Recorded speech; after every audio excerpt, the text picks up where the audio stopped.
Hello, hello, hello. This is Timothy Hull. This is Gina Beavers.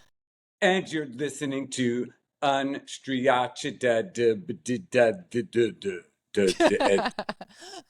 was awesome. trying to make it something. I don't know. Yeah. We'll get it. Well, it'll happen. I loved it. It was very freeform. Yeah, it was great. Yeah, exactly. Going free form. You know what was so Yeah. fascinating last night was the Knicks were playing, and I don't Uh-huh. follow basketball at Mm-hmm. all, but being in New York, it's hard not to Mm-hmm. because I was asleep in my apartment in the East Village, and I was awoken around midnight to waves of cheering and like crowd, horns honking Um, and people screaming. And usually, even though I live right in the heart of the East Village, there's bars and restaurants everywhere. Our apartment is in the back of a building and it's very quiet. You almost would never know you were in the heart of the East Village. But last night, the cheering and the sounds and the street noises were so loud that it woke me up. And at first I was like, what's going on? Is there like an attack, a war or something? And then I thought I was in Moby Dick. I thought I was in the Robert Wilson play of Moby Dick because it was so like jarring and oh deep and shit. weird. And then I realized, oh, it must be the basketball game. And it was crazy. Like it sounded like hundreds of thousands of people roaring and cheering and the horns honking, and it was sort of beautiful. It reminded me of when Obama won, Oh yeah, and yeah, yeah. everyone went out into the streets and were Oh marching down the yes. streets, and it felt like, It oh my was God, like a historical moment. Oh, it was amazing. I was on the Avenue C, like in the East Village when that happened, just like streaming out into the street and like, but I know what you're saying about the Knicks. Like, first of all, I stayed up until 11:30 watching the whole game. Wow. I signed up into some free streaming account that was going to cost me $70 if I don't cancel it in like 3 days. So I Oh have my to God, cancel remember. it right now. I'll I set a know I reminder. should. I gotta go. I gotta go cancel this. But thanks to Jess Stoller and her husband Simon, who took Anna Benaroya and I out to this beer garden to watch the first game, then now all of us are like hooked on the Knicks. And so basically the deal is now they come home for two games, and if they win those two games, they win the whole series. So Wednesday night, if are you in the city on Wednesday night? I think I'm going to be. Because if they win Wednesday night, it's going to be 10 times what you heard last Deadline. night. It'll be just like I mean, maybe absolutely. I'm like kind of Yeah. debating if I want to be in the city that night or Yeah. not in the city I that know. night because I feel like it could go either way. But I do feel Yeah. well ensconced and safe in our Yeah. little apartment, so I feel like I'm not going to get like crowd surfing I mean, like it's it's going to all. be both nights probably. Monday night, but Wednesday night will be the most insane. I'll also say like one of the um I was at Penn Station when they clinched, and one of the weird things about Penn Station is it's under Madison Square Garden. Oh So shit! I was sitting down there and I thought the roof, like I thought the building was going to collapse on me because I could feel the stomping and the screaming. And I was just like, holy shit. Like, what's, it was so nuts. So One it's, time, one it's time I fun. was at a concert at Irving Plaza. I think it was Brand New was playing, and they were like a Long Island, like hardcore screamo type of band. And everyone was jumping up and down, and the floor was going up and down like a Shit. wave. And the police and fire department came in and shut it down because they were like, this place is probably going to collapse. Oh my God. That's so terrifying. Oh my God. Oh man. Irving Plaza still even in business anymore. I I don't know. don't All those places know. still. Was that on 14th Street? Where was Yeah, that? Yeah. Irving Place. Oh, right. Oh, yeah, it is still there. I think. Is it? I don't know. I went to No. see Titanic. I don't know if you've Ooh. heard about Titanic, but I it's haven't, a but wonderful it sounds tribute. like Claudia Bitron did it. Yeah, it's a wonderful tribute to Celine Dion and her entire catalog. So told through a That does ridiculous not interest me in the absolute. That's about the but polar it's opposite. but it's very Sorry, ironic. everyone. I mean, it's very tongue in cheek, and it's a retelling of Titanic in a really silly way too. Anyway, but it's on that street. It's like right by Irving Plaza where I can't remember if it was still there. It's got to be there. Yeah. Interesting that Titanic is in the zeitgeist because, Claudia Bitron just had that whole show that was Yeah. about her remaking the movie and Yeah. rethinking about it. Now you say there's this sort of send off, take off kind of musical about it. Yeah. It's Yeah. interesting when I guess it's sort of like a Saturn return for Titanic Right, exactly. period of time. Got to come back Well, into. yeah, and it feels like we're all going down. Maybe it's like Oh, Jesus. a It's relatable. interesting. Like I said that I had was smoking in Italy, and I'm sorry to admit because my mom is probably going to hear this, but I was smoking a pack of cigarettes a day, and it was Hmm. beautiful. And I quit when I got back to America, but I've been acutely aware of how many people are actually smoking now in New York. I feel like people are smoking in New York like they did 20 years ago. Like you walk Mm. past any bar, everyone's outside smoking, an art event, everyone's outside smoking. And I asked someone about it. I'm like, am I just more acutely aware of it because I just was smoking and quit? And they were like, no, everyone's smoking because the world is on fire and the world is ending. So you might as well, smoke them while you got them kind of thing. And it's like sort Yeah. of the last thing I needed to hear because then I was like, oh, maybe I should Maybe just, pick if them back up again. everyone's doing it. Yeah. That's like, did you ever see Little Miss Sunshine?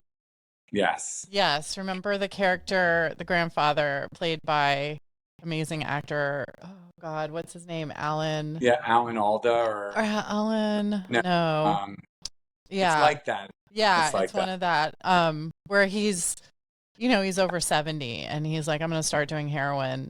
Why not? Yeah. Like I Yeah. why not now? It's kind of like that. Like, well, I feel yeah, like if I do get to be like 70 something in pretty good health, I'll probably pick back smoking up yeah, again. it's just like for I'm like, well, fun. why not at Yeah, that yeah, that point? at that point. Like, Yeah. it's so enjoyable and it makes, you know, downtime feel like something is happening. Yeah, yeah, yeah. Is it more or less healthy than social media, which is another kind of like Exactly. time waster, kind of, Traction. making it feel Yeah. like something's happening. Yeah. Yeah. I don't But know. yeah. So how are you doing? You're off now or you're for a Yes, while? my Yeah. summer it has begun. I was supposed to teach a summer class, but it didn't meet the enrollment Mm. numbers, which was sort of crazy because it's an online class and usually they fill really fast. Yeah. But my second summer session class is full, so I will be teaching a second summer session, but it does mean I have like a month totally off, which Nice. I actually have not had a month off from teaching in probably 13 years. Oh my gosh. Isn't that Wow. crazy? Like, Yeah. because I've always taught the full semester and then the winter session and Mm. then the spring You just semester keep and then the going. whole summer session.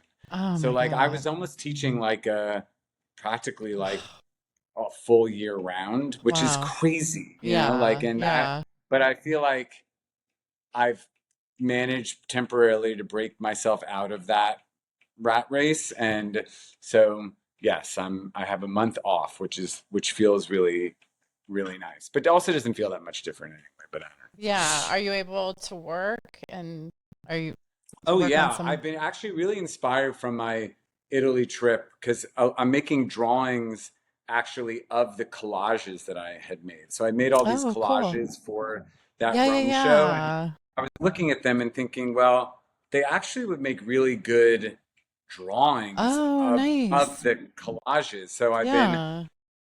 playing around with more realistic drawing, Hmm. using sort of graphite as realistically as I can to make the collages that look a little bit more like drawing. So Mm-hmm. that's been really fun. So that's Oh, sort of that's been an cool. inspiration coming from that. And yeah, and I'm cranking out some new paintings because I have the time to do that when I'm upstate. So I feel very enlivened and excited by the different art projects I'm working on. And they're not at this moment they're not going to any place or anywhere. They're purely sort of self-generated and coming out of just my own drive to make.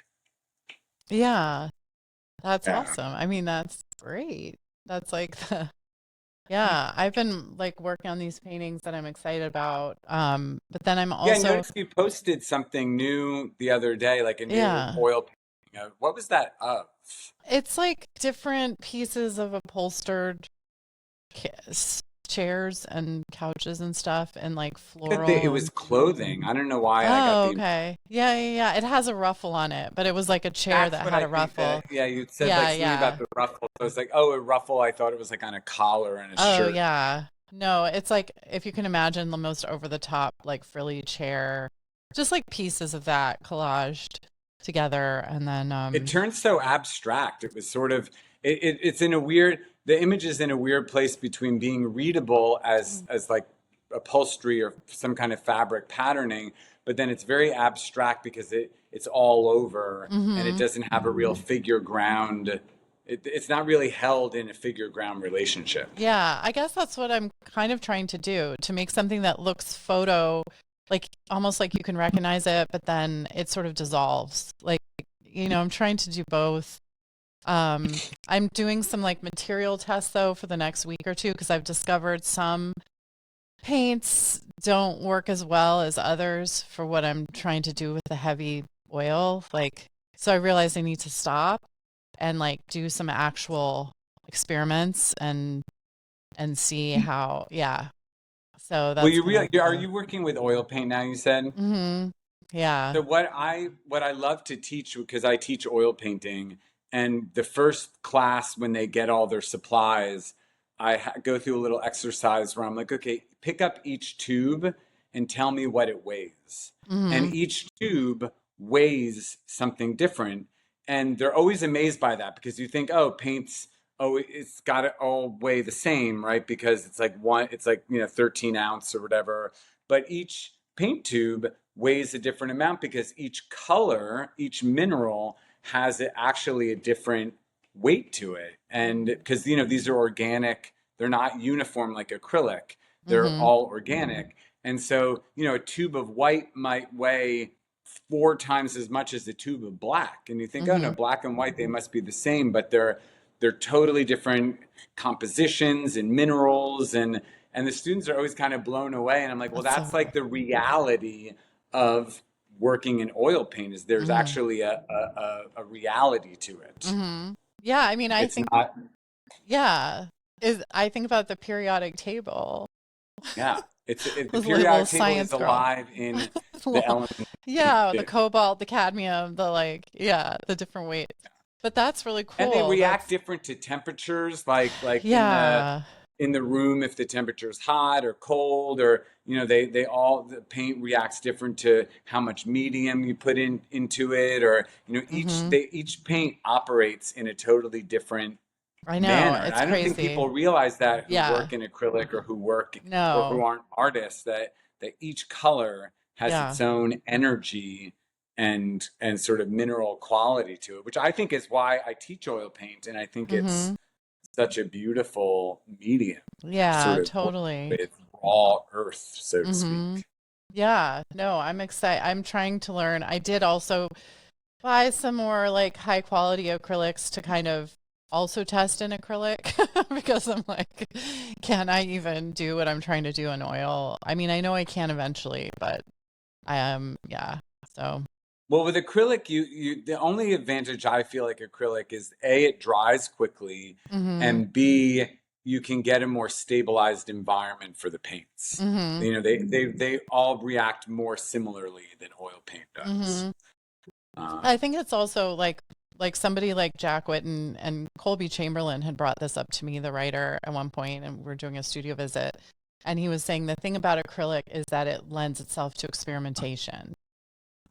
So and looking at somebody like Jack Whitten and seeing the ways that he used acrylic over time and all these inventive things that you wouldn't necessarily be able to do with oil. Things like scraping into the surface or cutting it up or whatever. And so, it's like I'm very much like an experimenter because I've been working with acrylic, which allows you to do all sorts of things. I've braided it. I've done like anything I can think of. But then I'm like were bringing you that. inspired by the Jack Whitten show when you saw it? Were you Oh my like, wow, God. I I need to love experiment it. more. I need to be, Well, and I really. also was like so fascinated with his connection to photography, because I'm Yeah. also connected to photography, and he had this thing called a developer. He was like thinking in these terms. So I just felt like so blown away. Yeah, it was amazing. Right, because he was developing the image using a long squeegee, which is very Mm-hmm. sort of similar to when you're fixing a photograph. Totally. Yeah. And something also with printmaking, like there's something, yeah, yeah, he's The amazing. thing that So, I was most inspired by Jack Whitten is, I mean, let's be frank, like he wasn't always great at making an image. I mean, there's lots of images he made or paintings that I was like, these are not really that great. But what I did love and what I did think was his genius was his radical and insatiable and incessant experimentation with how to get at images. So really, it's like his oeuvre is about failure. It's like there were so many failures, I think. There were so many things where I was like, oh, that didn't really work, but yo, I really hand it to you for like trying to figure it out. And hmm because most of us don't push the medium, we find, okay, this is how I make an image, but then we don't push the medium to like its extremo limits, which I feel hmm like Jack Whitten until like the day he died is like, how can I push this medium to the extreme, almost so it becomes bad or ugly, but I'm going to do it hmm anyway. yeah, And that was really amazing. And I got a lot of books from that show. I got like a studio diary, and I bought hmm a book of like different drawings and stuff because I found that his ideas and his hmm process yeah, was just like blew my, and that's what I've taken from it for yeah, myself. yeah. Because I don't really, I guess that's why I'm like more like a child of Jack Whitten than anything. Because I don't think like beauty is something that you can plan. It's not, Yeah. I think like, and the process itself is beautiful to me. I don't, yeah, I don't know. So, um, it's just a different expectation of like what you want out of the work. So, Yeah. I yeah. also really admired that he was, it's sort of a term that's bandied about a lot, but like a real like artist. And hmm what I think of that is, he didn't really have a big market career for most of his life, but he was still so drawn to just constantly making art and constantly exploring, and he had made sacrifices to have a big loft where he could work, and he went to Cyprus, I think it was, in the summers and got inspired by antiquity. And he really just lived the artist's life no matter what the outside circumstances are. And I feel like that's Yeah. something I really wanted to learn from him or feel myself is that I can be an artist feeling like I'm doing amazing, fabulous things, even if I'm not supported by big galleries or a market or whatever. That Yeah. that you can operate still in a full and rich way. Totally. Well, one of the texts in MoMA said that because you grew up in Alabama, right? Yeah. Yeah, I mean, art museums were segregated. Like, this was an artist who grew up not being able to go to museums because he was black. So it's like, that idea. So he did things like, they said the coal mines. He and his friends would go through the coal mines, and so like his whole, vocabulary of images and influence is completely outside what if you grew up going to museums, like what you might expect or what you might, which That I, reminds me of, yeah, yeah. which is Well, really important, yeah, to yeah, consider. last night I went to a talk with Ken Lum and Alex DeCorte at Oh, Magenta Plain. right. Oh, yeah. And it was really interesting because Ken Lum is a great sort of conceptual artist and also photographer and performance artist. But he's done this series of paintings that are up at Magenta Plains right now. And they're all weird text based paintings. They're very large, graphic, colorful, using text in different manners of legibility. And Alex was asking him about growing up and studying art, and Ken was like, I didn't know I wanted to be an artist until I was like at the end of college. He's like, growing up, we were poor Chinese. We never went to museums. We never went to galleries. I didn't Yeah. even know you could be an artist. I had no idea that that was like a reality. And Mm-hmm. so his whole sort of childhood was like, okay, how can I just survive as like this, poor Chinese immigrant? But then when he got to college and was studying chemistry, he took an art class as like an elective, and was like, "Oh, I'm good at this, and this is speaking to me in a totally new and rich way. Let me maybe think about being an artist." Mm. And now I would say Ken Lum is a pretty celebrated, well-known, established artist. But it's funny how sometimes when you grow up, you don't have to be exposed to art as a child to then come to it later on or be great Yeah. at it. No, no, it's true, but I mean that's true for so many people. I feel Yeah. like so many people who become great artists aren't don't because and then in some ways it's freeing because you don't have those expectations of. I think there's just something you know this idea of a segregated museum where you can't even Yeah, that's attend. crazy. I mean, Yeah, to it's think wild. that you might be a child. I mean, you might be a child interested in art and you're picking up on all these things or you like to draw, but you can't go to a museum. I mean, that's just, yeah. So, um, Well, I after the talk, I went up to Ken, who I don't know, but I just met him, and I said that I came to the talk because I found his paintings to be a breath of fresh air in the art world right now because they're very graphic, they're very textural, they're very intellectual, they're colorful, they are really against the grain of 99% of what you see in galleries right now. And so I just wanted to support that because he's beating to his own drum. And I really appreciate that. He's it's going really against the cool. grain. That's really Yeah, cool. totally. Yeah, I love the palettes. I'm looking at them on my phone. Yeah. I want to I go don't see know that. why Alex Descortes in particular was interviewing him. I think Mm-hmm. they have a Philadelphia Mm-hmm. connection, but I Mm-hmm. don't know if they had worked together or Mm-hmm. studied together or anything like that. But it was an interesting Well, conversation between the yeah. two.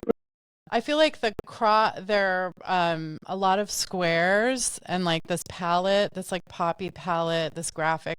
I could see like some sympathetic aesthetic things going on between both their work. Maybe there's some Yeah. kind of, there's definitely some kind of maybe.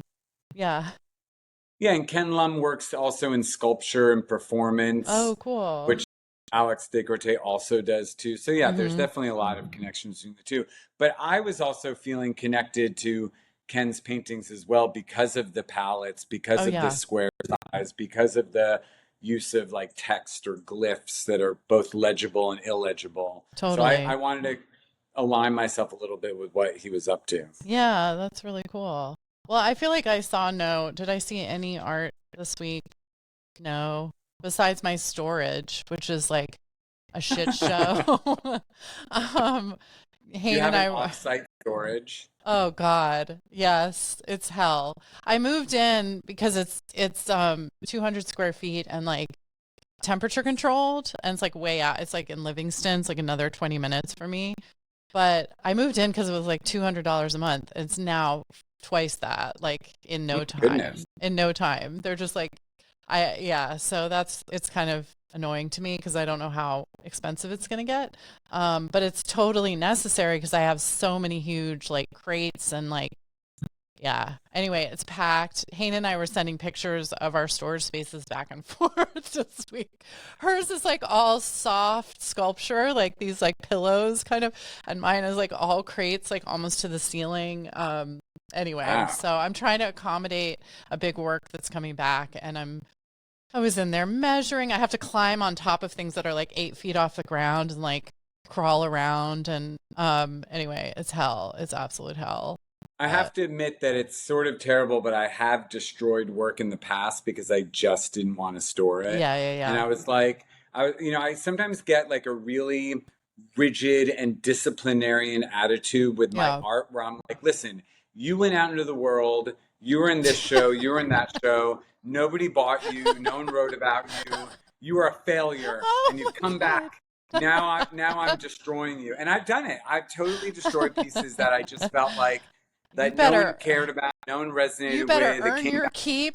You better earn Exactly. your pay your rent. I mean, I tell my paintings before they go out to a show, I'm like, okay, bye bye, go out and earn a living. Like, don't come back. Like, I believe that sometimes talking to the paintings can help. That's But I so also great. feel like sometimes I don't know, I feel like I need to just let go of something that maybe just, I don't know, maybe it Yeah. wasn't good. Maybe it Yeah. wasn't a great painting. And I don't know why it was in the show or why, whatever. But like, nobody Yeah. resonated with it.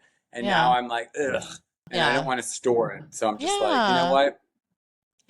Well, and Go, why you're gone. shouldn't we like be, why do we have to be like saddled with all of this, you know, 10-year-old stuff, like our old selves or something? I don't know. It's like, I Yeah. think the one piece that's coming back is not going to fit because the crate is too tall for the door. And Oh, wow. so I think it's going to have to go in my garage, which is not temperature controlled. And this is the Yeah. first time that I'm putting like an existing work, which I realized when I curated the show at Boski a couple years ago that there were artists that had to like if it was a historic work, they had to like rework it or they had to like construct it basically because it had been in storage and not like super Oh, well wow. protected.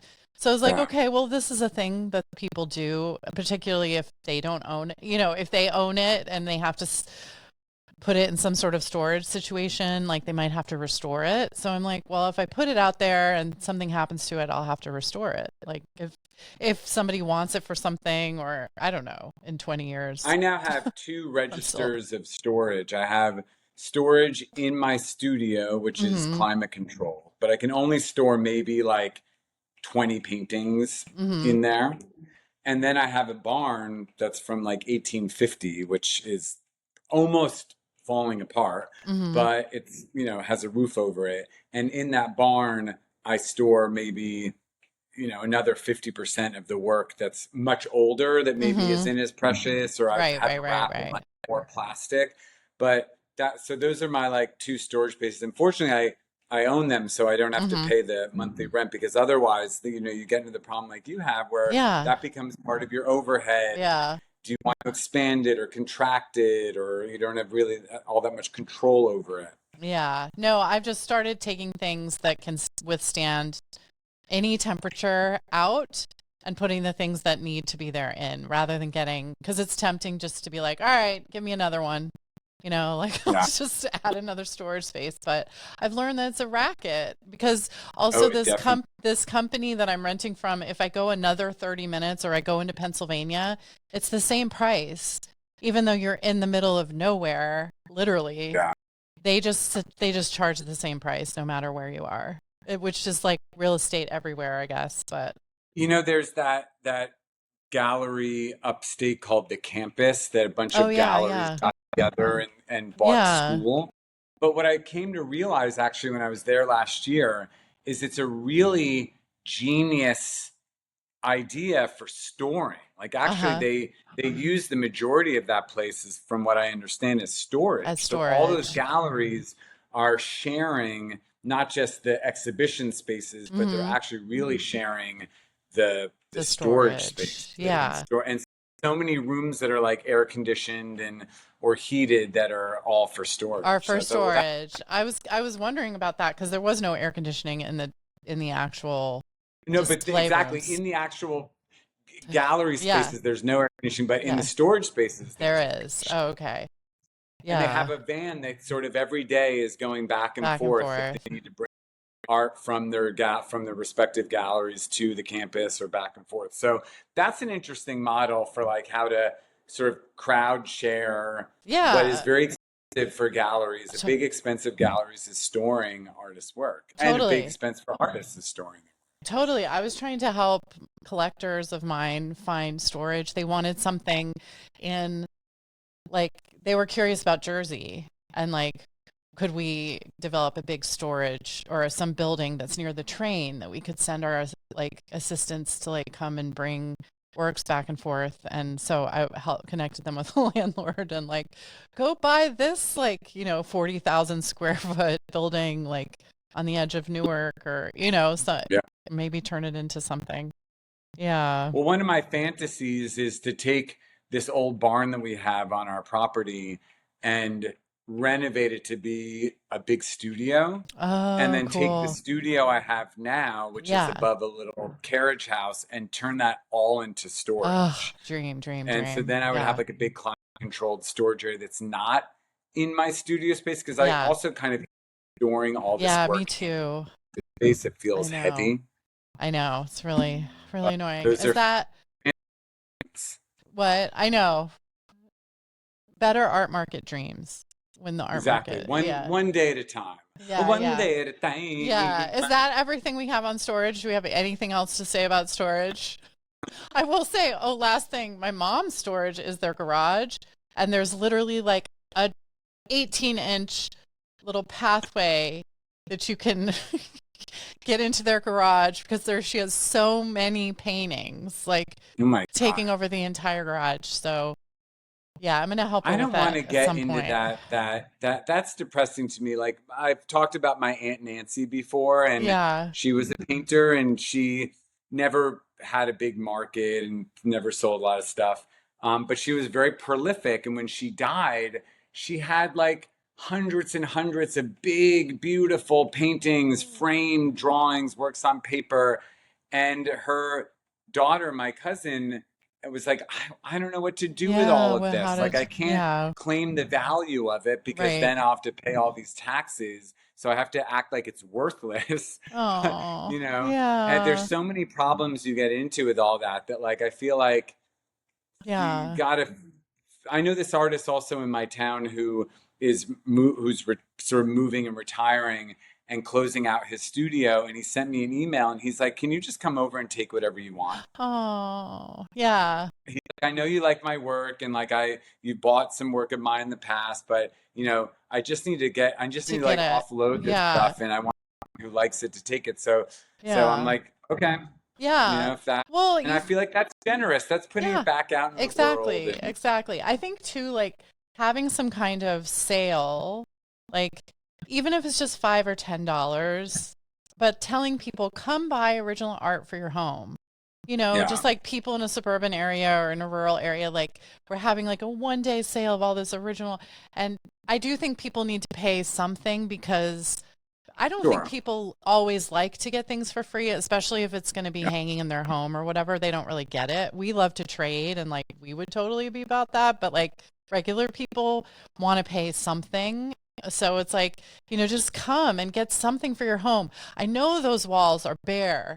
I know they are because when I looked at houses, I was shocked by how little art anybody Oh, had. absolutely. It's like Yeah, no. just like terrifying. Like, what are you kidding me? So, people should get art for their homes, even if it's, yeah. You know what I did, which saved my life, is when we bought our house, it sucked all the money I had to buy the house. So, but I needed to renovate this studio, which was this two-car garage carriage house, which had a second floor, which needed all new walls, lighting, heating, and I couldn't work in there without any of that. But I didn't have any extra money now after buying the house. And so what I did was I had a studio sale where I was like, okay, everyone, I need help to renovate this studio that I want to move into at my house. I'm going to sell all this work at like really great prices, but it's for this Mm-hmm. thing. And it really worked. I mean, I raised, you know, eight, nine, some $1,000 just from selling like a little painting here for $500 or drawing for 200. But it That's accumulated in a amazing. way that I was then able to actually renovate my studio in a way that could keep me working. And so I'm so thankful So cool. for a community that can help you do that. And Yeah. also my own generosity being like, yeah, this painting in a gallery might be like $6,000, but I'll give it to you for 1,000 right now because I Yes, just because need I'm the done. money. Yeah, Yeah. totally, totally. Yeah. That's really So cool. there's always a deal to be had. But Yeah. I do think that saying, "Oh, I'm having this sale explicitly for this Mm-hmm. benefit," I think Right, is right. important. It's a really cool. Yeah, maybe I should do that. I want to tear down my garage and build like, or get like a prefab in its place, prefab studio set up. You So should. You probably have enough room there to, expand even more into your lawn or something to have a yeah, slightly to bigger. have, yeah. So it will be at least Because 400, 5. I do think that Gina, having your own studio at your own like homestead Mm-hmm. is the most sustainable way Yeah. of being an artist now, because then you're already paying like your mortgage, so you might as well just bundle it Just, into that yeah, other yeah, than having yeah. to pay, $1,200 or something extra for a studio rent, which No, totally. Yeah. So what else is going on? What else? well, I was so sad to hear about all these art world deaths. That's been sort of Yeah. depressing. Like Steven Stewart just passed Oh, away, who is yeah. of our generation, and I worked very closely with him like 20 years ago. But we did some projects together, and he was such a wild dude. I mean, he was sort of like a real wheeler and dealer type, but he Mm-hmm. loved the art and he loved getting into a conversation about art. And I'd lost contact with him in the past handful of years, maybe last during COVID, I had spoken to him, but I'd understood that he had sort of had some hard times and was finding difficult footing, as we all do, as sort of middle age, mid career, like, where am I? Who am I? Where is this going? What am I doing? Where, Mm-hmm. Josh Kleining left and right. And Mm-hmm. I think that, I think it took a toll. Yeah, that's really sad. He had Kansas Gallery in Tribeca, Yes. one of the like 10 years ago or so, right? Yeah. 10, 12 years Before, when ago. Tribeca felt Bef like a frontier of yeah, art, like, who before. Yeah, totally. And I was in at would say least he was a big, one group show there. yeah. Yeah, I really liked him. Yeah, he Well, was he had really. such a great eye, and I really resonated with him because I feel like the art that he liked was both intellectual but Mm-hmm. very like pop and color inflected. So Mm-hmm. like, work like yours or maybe like mine or like Ethan Greenbaum, like work that looks cool, like looks pretty, but also has like a lot of interesting ideas or plays with the image in a unique way. And I feel like Stephen was really dedicated to work like that. So Yeah, it's a loss. it's really a loss. Yeah. And then And how did you feel about Jerry Gagosian? well, really, really sad. Really, just like So did you really really follow tragic. Jerry Gagosian? Were you like Well, a regular? I knew Hildy back when she was in Miami working. I think she was working with Nina Johnson even So you knew 2012. Hildy before she was took on the Yeah. Jerry. Yeah, and she was just so outgoing and kind and smart. So smart. Um just so cool. So then when she became Jerry Gagosian, I was following along those brilliant memes. I think at one point I paid $5 a month to her Patreon. Oh wow. Yeah, but it's one of those things where she became so busy, and I think I was really busy also. And then there's the sort of persona in the way a little bit, in terms of like getting in touch with her so we would DM sometimes, but it wasn't, and I think most recently I was just really sad to see her she had more of a public kind of breakdown like over the last like year or two. And I've been reading so many books like the Lena Dunham book or just reading various books about women's lives where they go off the rails and I don't know and they end up fixing themselves. So I was like really rooting for her, really hoping that it was one of those stories that was going to come back around and anyway, it's just really sad. So, Yeah, I never really followed the Jerry Gagosian account. I always found it to be like a little snarky. I mean, I liked the mhm, snarkiness at the beginning, and I mhm, did follow it at the beginning. But when she became sort of more public about it, and it became mhm, more of this like high flying, jet setting mhm, lifestyle art world brand thing, I was like, I mhm, don't want to see that. Like, that doesn't mhm, interest me. Like, it's become now like it's kind of became like gross to me. Like Hmm.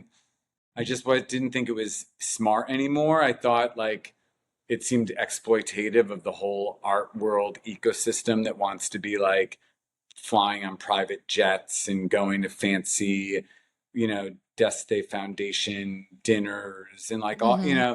and so I just was like, all right, well, this has sort of lost its edge Hmm. to me.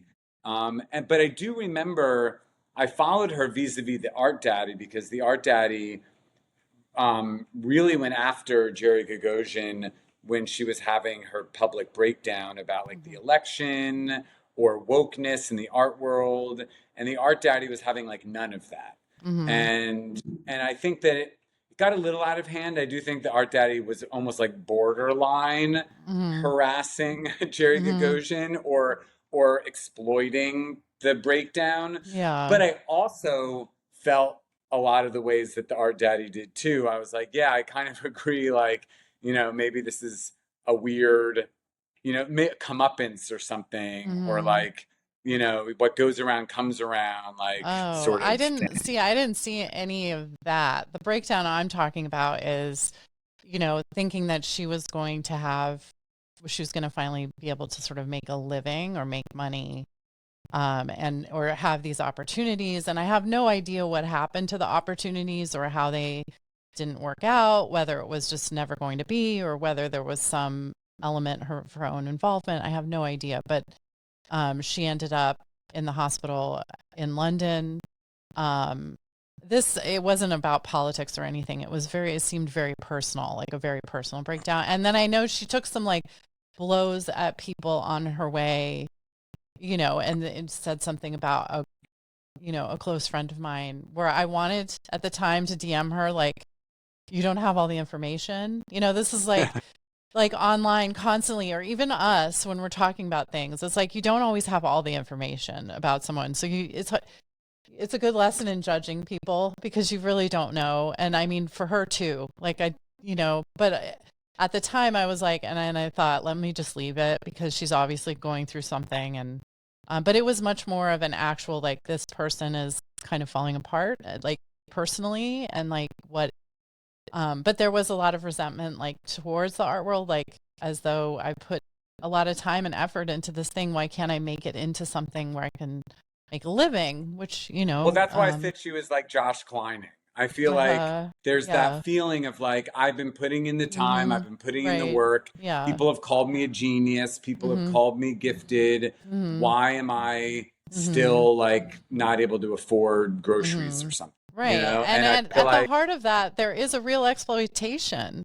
People are totally. very happy to like consume all your content and get their laughs and get a little knowledge and but then not financially support you anyway. I don't know. I mean, I think that's one of the truths about the art world in general that is like very heartbreaking, and consumes a lot of people, unfortunately, disappoints a lot of people and ruins people's lives. And so yeah, the Well, because it's lesson of sort of that. like the Faustian bargain. Like sometimes success in the art world giveth, but it also taketh away. Like there's Right, right. And fame, there's a certain kind of art world fame does what fame does everywhere, which can be a trap. Um, yeah. So, That's what actually, speaking of, a trap, so to speak, but I went to a evening of critique at the gallery in Crown Heights, mm-hmm, and I couldn't stay for the whole thing, but they started off with B. Wirtz and looking at his work and talking about it, and B was there, and he was saying that he's, had a long career. He's shown with big galleries from Feature to Metro Pictures and now with Garth Greenan. But he was like, I've actually been lucky that I've never been too successful, that I mm-hmm, had golden handcuffs mm-hmm. that forced me to make the That's awesome. same, Yeah. image or the same sculpture like over and over again. He's like, Mm-hmm, I've been able to continue to work in a way that's always experimenting and always doing something weird and new. And mm-hmm, no one necessarily expects me to always be doing the same thing. And And I think it was Florian who said, "Oh, that's the artist. Like that's again back to Yes, that term, yes. like that, and that's why I think we all love B. Wirtz so much. Not only is he like a fun, goofy, very kooky person, but he also is just like living his most authentic life all the time, and yet has worked with great galleries and has Yeah. been in had like 50 solo shows and is still out there doing stuff. And I got the feeling that he doesn't expect anything from it, Hmm. in the way that like someone like Hildy is like, oh, I've done all this work, I should be making a living. Or Josh Klein's like, I'm famous, why do I have to feel like I can't live here? I feel like B. Wirtz is like, Hmm. I don't care. I'm just making Hmm. my work. Nobody owes me anything. I'm just, Hmm. kooky and weird. And I love that. Like, you though, is that here he was, like, he is in his 70s and he's been chosen to be in this very young, hip show. Like, wow. I really hope that when I'm in my 70s, there's like 30, 40-year-old artists who are like, oh, Timothy Hull's work is really cool. Let's put him in this show. How he's been able to sustain himself also Hmm. as an artist because his materials are found Hmm. objects. Right. None of his materiality is Yeah. expensive, Yeah. doesn't need a lot of storage. It all Right, folds right, right. down really small. Like he talked a Yeah, lot about very. sort of keeping it Yeah. lean. And I think that's Yeah. probably the That's way he's probably been. a big, yeah, a big reason and why he's be a good model for this time that we're in. Like, Yeah. how can you be really resourceful and have as little expense as possible, to make what you want to make? Um, that's really cool. Yeah, and they were Yeah. just critiquing works in the gallery. Was that? Yeah, so it was an idea that Florian had that was trying to sort of play off with like a little bit of a grad school type models. Oh, your work is up in this exhibition setting. Mm-hmm. Let's discuss it. And, in my fantasy, I wished it was a little bit more grad school critical, like really pushing someone on like, well, what's this about? Why are you doing this? What are you trying to achieve? Like a little bit more intellectual pushing. It Mm-hmm. ended up being a little bit more like, just praising the work You're, s- or you're so tough, Tim. We're the opposite. I'm like a teddy bear. Like I'm 100%. You're I don't like, know. Sometimes I just want to be held to account, or hold someone to account because I uh-huh. hold myself to account. So, Right.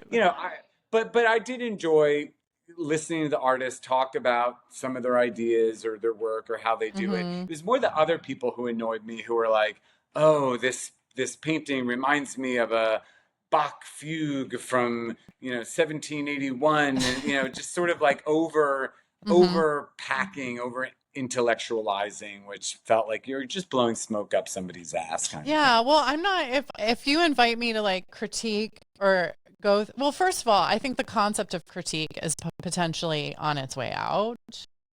I You know. think I do? Oh, I mean, absolutely. but I was also thinking about this with like Ajay Kurian's project, where it Yeah. very much rejects the idea of critique. Like nobody Yeah. is in any position to tell you, about your work from a stance on high, basically. That's Sure. sort of the idea, I think.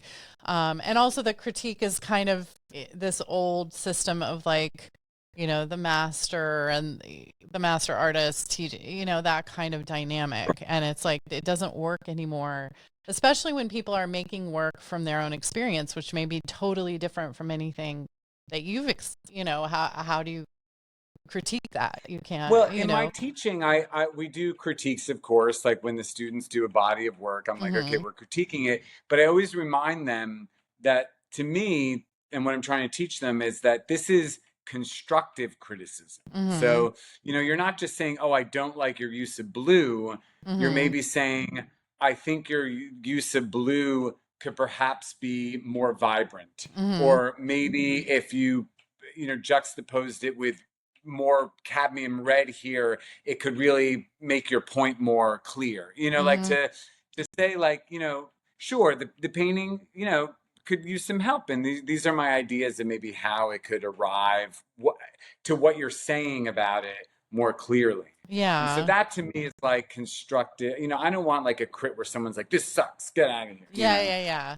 Well, and I'm honest, I'm always just trying because like I've definitely had situations when I'm visiting artists like in grad school or in undergrad, but like in grad school where I walk in and I remember one situation where there was like one little thumbnail sized something, and then I had to like discuss it with the artist for like 45 minutes or something like that. And like, so I've gotten very good at like almost becoming like a therapist. Like, where can we Yeah, go? Where can I draw something out here?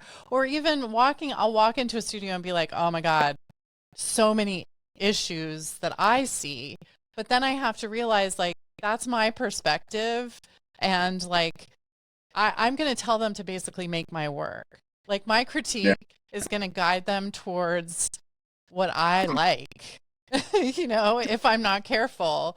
Like, so I have to figure out what they're trying to do and how I might like get in there and ask them the right questions to get them closer to something that eventually would make sense to me. You know, I don't know, but it's like very, very tricky. Like, I don't, The way I yeah. do critiques, if I'm asked to do like a grad critique, is I'm really into the idea of defending why you're doing it. Like Mm why, this sounds sort of harsh, but like why are you wasting your time doing this? hmm. Why are Mm you hmm. wasting all of our time doing Mm this? hmm. Like what is your voice? What are you trying to Mm hmm. say? What are you trying to get at? Like Mm hmm. why are you driven to do this? Like because as we know, being an artist is not easy, getting Mm hmm. attention is not easy.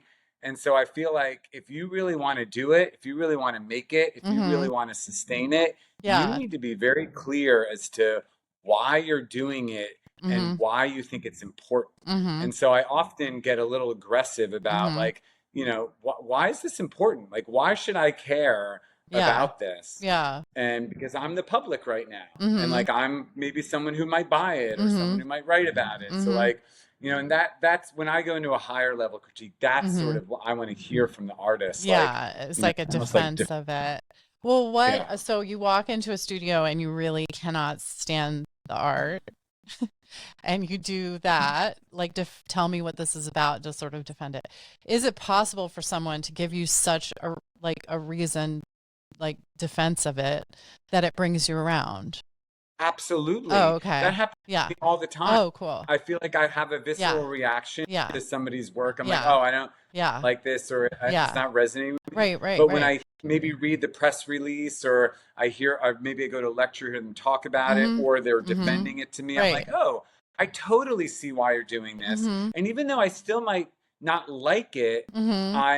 I'm totally behind you Mm-hmm. in terms of why you're doing it, and Right. I will promote it and Mm-hmm. you know Yeah, yeah, yeah. whatever. Because Once yeah, you, I think that's such a crucial component, and also just to like the way that we talk about our friends who are artists or like being in the art world in general is like once I have a connection with the person, sometimes like I don't understand work, then I meet the person and I yeah, understand so much more about them and I get it. It's like it makes so much more like some people are walking embodiments of their work in a way or the things that they're fascinated with. I don't know, it just makes sense. So it's like such a crucial part of meeting other artists and like so, and then why you end up supporting other artists. Why it's like hard to like shit on people, you know, back to what we you were know who talking I about last really time. wanted to critique yesterday Yeah. was Julie Moretu. I went to Uh-huh. her show at Marion Goodman, Oh yeah. and I was like, she needs a good critique, Uh-huh. because she's definitely an artist who is good Mhm. and is very famous and very Mhm. celebrated. Mhm. But I felt like a little bit like this show is resting on her laurels a bit too Mhm. much. And I felt like really depressed in it. Mhm. Oh. And it felt joyless in many. Oh. There were two paintings that were amazing. Two paintings Mhm. that were like, she's a genius. I know why she's great. Mhm. She's the best. But there were more of the paintings were like, Sorry. this is profoundly like end time painting or something. It's like very heavy and dark, and the framing substrates were like oppressive, and the colors were drab, and the mark making was like sort of mannerist and meaningless. And I was like, she needs to kind of have a good little critique here, and you know, step out of her own monkey house a little bit. Yeah. Wow. Yeah, no, I'm sorry, I was coughing that entire time. Sorry. No, I think Yeah. that's really interesting and really I went to the first floor when they had it open during that like Tribeca That's the night. most depressing room, I thought. That The was the first room floor. that, like, she's in Well, her own, like you said with the monkey house, like she's in her own head yeah. of like throwing shit around and going crazy, but it's just a reverberating Yeah. room. And it's like, can you get outside of yourself for a moment and really see this objectively? Yeah, well, I had a hard time focusing because I was looking at the one painting next to Meryl Streep. So I Oh, was right. like, I and she had like glasses on. She looked at me like, "Don't you dare say that. Don't you recognize me?" So I was like, "Oh my God, there's Meryl." So I'm like, "Focus, focus." And it was kind of a little bit mobbed, and then I was too like afraid of crowds to take the elevator to the second floor. Yeah. So I missed half the show because I was just like, I don't want to wait in an elevator, which is pretty lame. Actually, the But only part of the show that really had like joy and mhm. fun and like Mhm. childlike intrigue to it were Mhm. her drawings. She has Mhm. a suite of drawings that are really that I'm like, oh, this is why, we always say that sometimes drawing reveals more Oh, or that's drawing is cool. more Yeah, yeah, yeah. essential. Like you look at her Yeah. drawing and you're like, oh, Yeah. she's still got it. Yeah, yeah, It's yeah. just the paintings have become too mannerist and too Mm-hmm. marketable and too much Interesting. like, Yeah. um, I have my own observation though that I kept thinking about Avery Singer.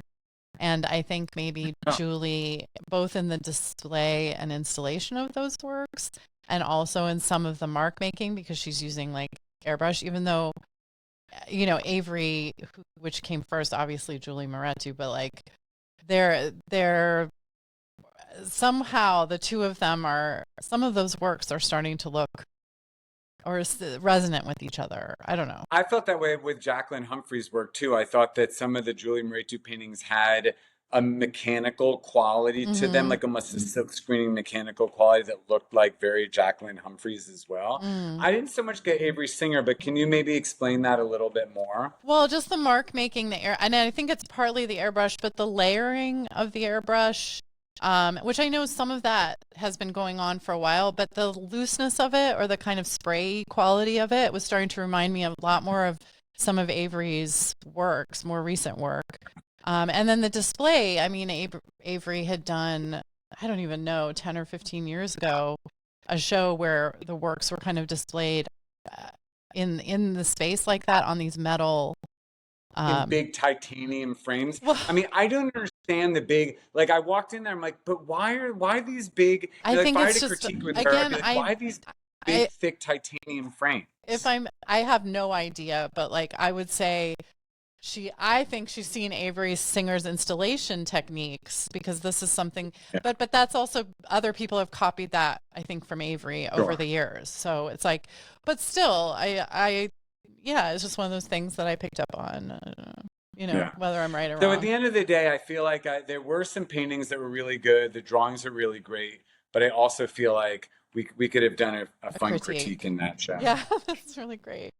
Because I Yeah. went to the Fred Tomaselli show around the corner, and I think there was a James Cohan, and he's sort of a similar generation, using a lot of poured resin and mark making and stuff. And his work was great. Like I was like, oh, he's still got it. He's doing some interesting stuff. It's There's awesome. fascinating experiments with layering. Little some New York Times collages that I'm like, well, you've seen one New York Times collage from everyone. You've seen them 1,000 times, but but I did enjoy the Fred Tomaselli show. That's really cool. Um, I didn't see any art, as I said. I did want to say one more death this week that I thought was very sad was Marjan Satrapi, who is the author of Persepolis, the graphic novel, and Right. Persepolis 2, and I think possibly other works. Um, I don't know, it just broke my heart. She's in her 50s. That is the most amazing graphic novel. Like, it's not expensive. You should go get it right now. Particularly as it They made a relates. movie about it too. Yes, I there's think a she like movie. pitched it. Yeah, there's a movie too. So you could do that too. But like, it's a brilliant, um, graphic novel, and it tells the history of Iran in a way that is really relevant to what's going on today. So makes you just And feel I all was so the sad to know that she basically died of a broken heart. Her husband had yeah, died last yeah, year, and she's like, "Well, I'm yeah, so sad now. I'm just going to yeah, fade away." I mean, that's yeah, very sad. It's also very romantic and beautiful. yeah. It's really yeah. Oh, So I yeah. wanted to say add one other thing I saw, which I really love, Oh was yeah. the Lily Vanderstoker show, Oh cool. Oh which was nice. at Kaufman Repetto Yeah, yeah, / Ortolami. Um, and I don't know if you know Lily yeah. Vanderstoker's I work, but love her it work. is hilarious. Yeah. It's like weirdly feminizing, queering Mm-hmm. Lawrence Weiner's work, so to speak. Like, it's like conceptually about like text and like simplicity of image, but it's also sort of Carrie Leibowitz like it's very like ridiculous, wacky Mm-hmm. Oh, Carrie words Leibowitz is the good. yeah, Yeah, that really make you it's a think. good And I connection. love the show. It was sort of really it hit. It was also making fun of like sign making, like those like live, laugh, love sort of Oh sign yes, making yes. Such techniques. a And I rich. feel like she was also a feature artist. Maybe she showed a feature Mm. back in the day. But I really enjoyed that show. I think Oh, that it's awesome. people should look up Lily Vanderstoker's work or go see the show Yeah. and it was super fun. Yeah, I would I'm gonna do that for sure. I had other things I'm trying to think. Um, well, I did you see that the Trump administration, sorry, I just want to bitch about this for a second, No. that they want Uh, to close federal loan access under new earnings test. A proposed Department of Education rule set to take effect on July 1st would strip federal loan access from graduate programs whose alumni fail to out earn bachelor's degree peers in their field. A New York Times analysis found that Yale's MFA programs in visual arts and music, Harvard's master's in museum studies, and Juilliard's graduate music programs would all fail the test. So yeah. basically, you're not going. About Yale. What? What? I don't know about Yale's MFA program. I feel like that's like the only program that still seems to mint pretty big Those are stars. those are big classes. Like, Sure. so you have. I mean, we can count probably on one hand the number of like. But Yeah, think sure. about every year there's 60 more or whatever it is. Like those are large. But back to the original point, which is that if you apply for federal student loan for your master's degree, which I mean, I would not have a master's degree without that, Me neither. Totally. then if you can't out earn what, then you won't get money from the federal government. So, Yeah. I just just want to say, another I fucking just want to assault. say on that note that I graduated from my MFA program 20 years ago Hmm. this month. And at the end of this month, I will have finally paid off Yeah, my yeah, graduate student loan 20 years later. yeah. Right, which is So like I'm very excited about it. that's awesome. But it's also like it's a loan. It wasn't money, and in fact, I mean, mine was like 36,000 or something. Um, and I paid off like 75,000. You know, it's so far beyond Yeah, me too. what it Yeah. originally. They got their I've pound. like paid it back 3 times the amount of Exactly. probably They've got their whatever I pound of borrowed. flesh. I mean, the only curious thing will be will the act like this is federal loans, but this is the government. If he decides to cut off this money, they said it could be up to 40% of enrollment at MFA Yeah. programs. Just another assault from this absolutely hostile, disgusting administration. So I just wanted to, I definitely had some sleepless nights. Every week there's a new thing. There's the voting rights thing. This week it was this.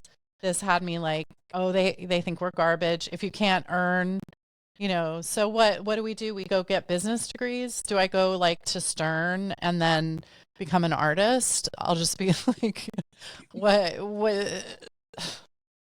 Anyway. Well, it's funny though, because actually, as artists now, like as contemporary artists, I do feel like you need to be business savvy. Like, we're like, to actually be an artist, you don't just have to be talented at making art, but you have to know how to run a Well, small what do you mean business. by We're small being business. be an artist though? I mean, do we want to talk about being an artist or do we want to talk about running an art business? Because those are Well, two I guess different I'm saying things. like, right. I'm saying, let me just clarify then that then being a professional artist who's trying to make money from their Hmm. art. Like, I feel like you need to be Yeah. sort of have an entrepreneurial Yeah, standpoint I agree with of being that. a small business. But you also need to have money. You have to have people actually buying the product in general. Like it has to be an actual Yeah, marketplace. But like it has to be an actual marketplace that can support that. yeah. Like you can't like beat yourself up for not being a savvy enough businessman because like, you know, nobody's buying art. Like, oh, what, I don't know. I don't, That's why I tell you everyone know, I know who has any money, I'm like, buy art, buy buy. art, create a marketplace where we actually do need to have a little bit of a business because otherwise it's like you can have all the business sense in the world, but like, if the market is not there or I mean, I don't know. So I'm not Yeah. in the mood to be yeah, to be consoled, Tim.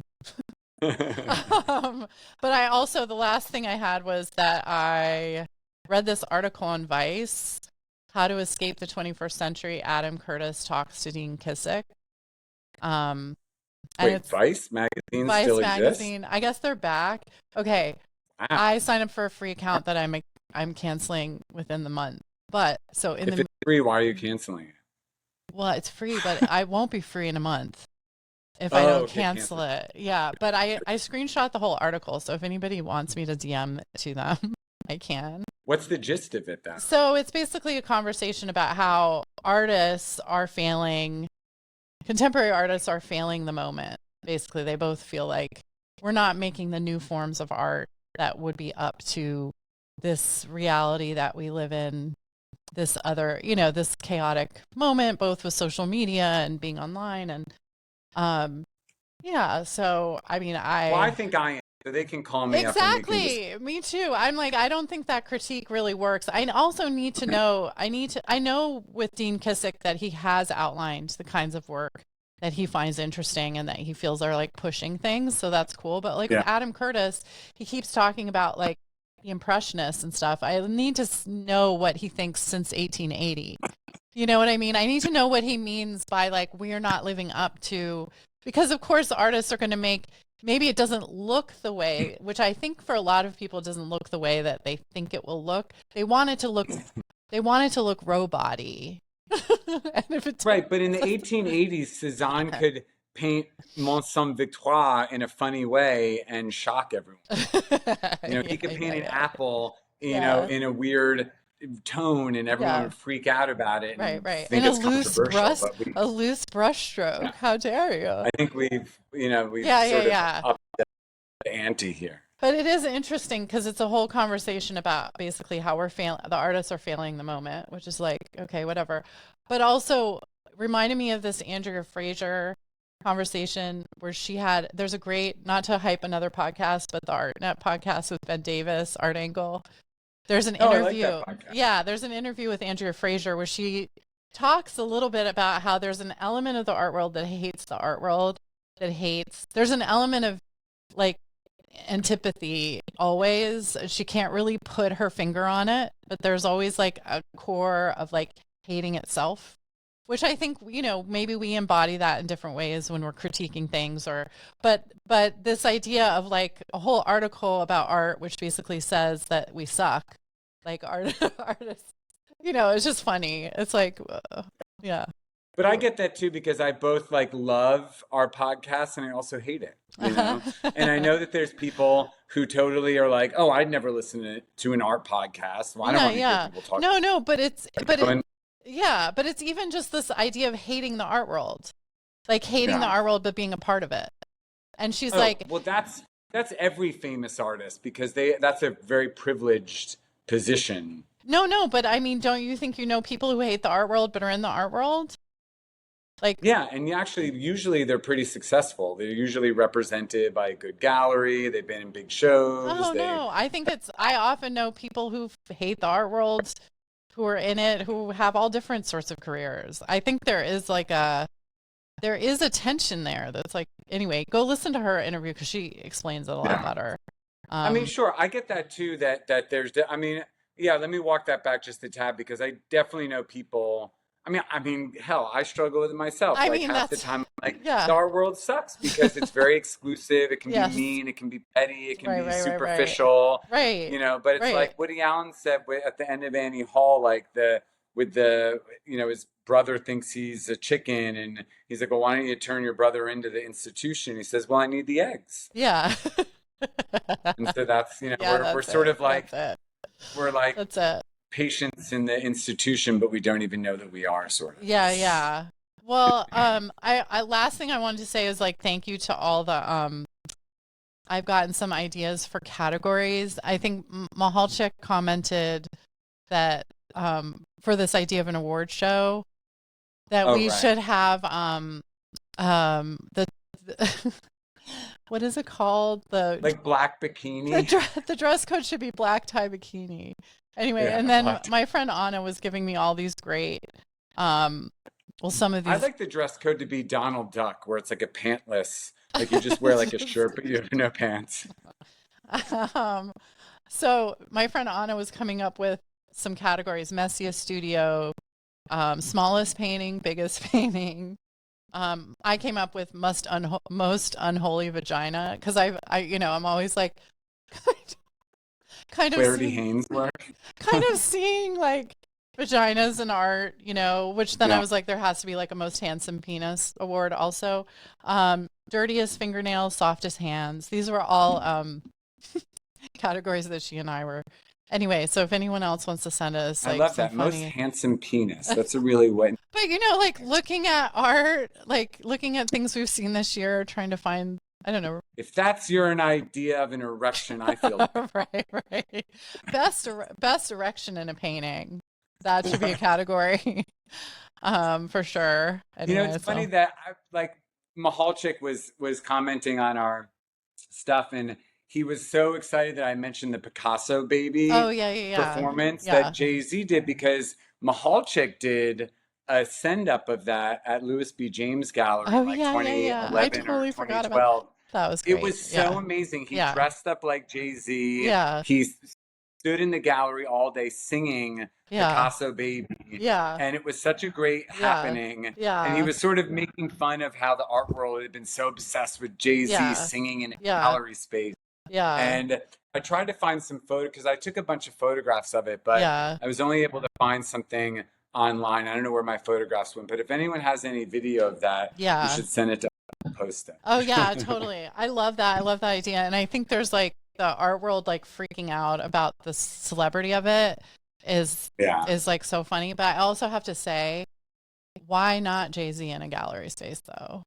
This Sure. is something. Yeah, at the end of the day, also, Don't anyone can do No, but I'm just saying, that would do Sham talk. show me the artist list of the gallery, the artists they represent. And Jay-Z is absolutely at the top. Like he is such an artist. Like he is such a creator and such Sure.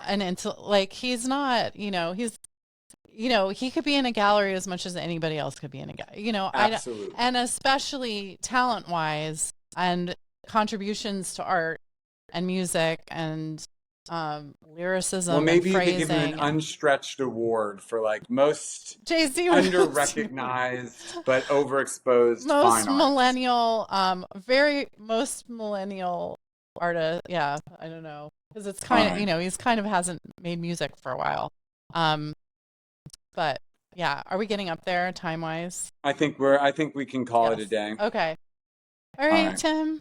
Bye everyone. Bye Gina. See you. Bye. Bye.